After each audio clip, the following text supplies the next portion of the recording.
As a child growing up in a Christian home, with my father a pastor, I remember I had no experience singing the Psalms.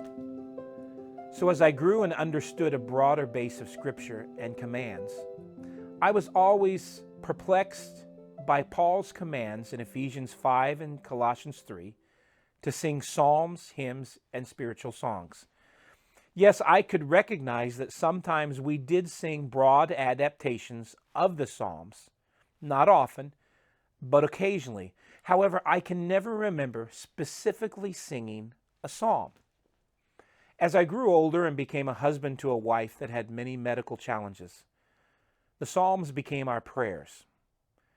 We were faced with many difficult nights with no clear answers or conclusions, many times just praying and waiting for the sun to rise the next day.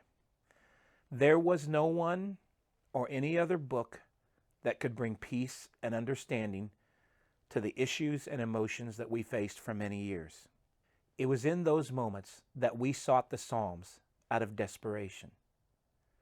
Psalm 145 became our theme as we had an uncertain medical future. So I find myself again asking, why don't we have a tradition of singing the Psalms? In broad evangelical circles, it is sadly a fact that the Psalms are not part of our corporate or private worship. Singing the Psalms used to be a vital part of biblical worship. It's also interesting to note that the decline in psalm singing is what opened the floodgates to the writing of many great hymns of the faith.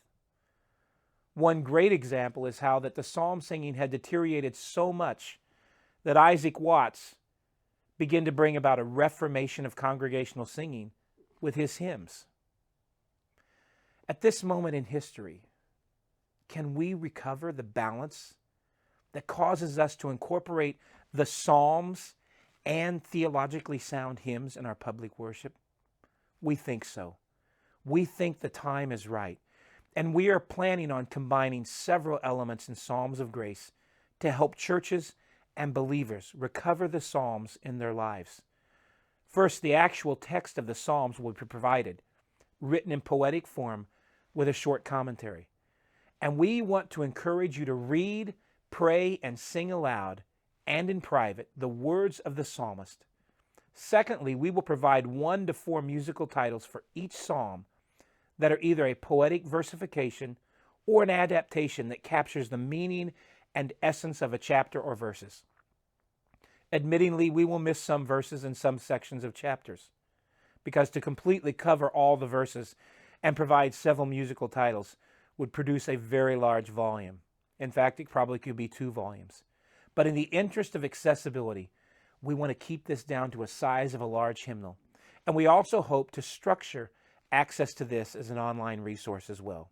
There are a lot of pieces of this project still to come together. New material being written, arrangements being created, and copyright licenses being negotiated. Yet the goal of this is to provide something that day by day you can read, pray, and sing the Psalms as you go through life's struggles, life's trials, life's joys, and see the providence of God at work in your life.